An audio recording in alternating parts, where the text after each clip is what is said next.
अस्सलाम वालेकुम दोस्तों, आज हम आपको फ़ाइटर जेट बनाना सिखाते हैं कि ये कैसे बनाया जाता है।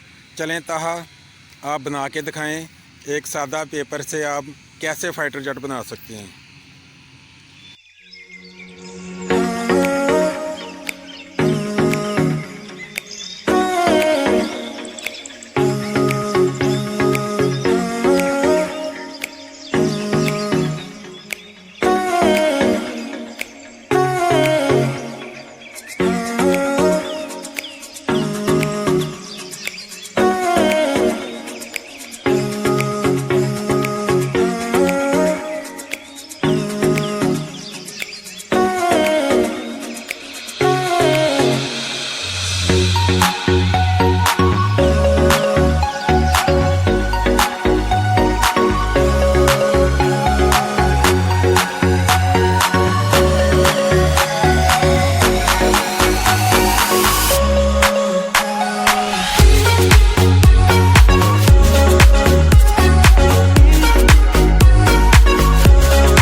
लें जनाब, हमारा फ़ाइटर जेट अब तैयार है और अब अपनी पहली आजमाइशी प्रवास करेगा।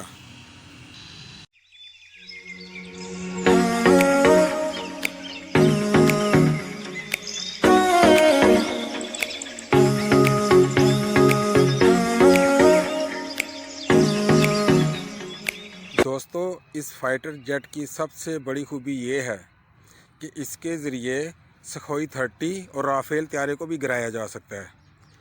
अभी नंदन साहब आएँ, चाय भी तैयार है और हमारा फ़ाइटर जेट भी तैयार है। तो tea is fantastic and our jet is fantastic.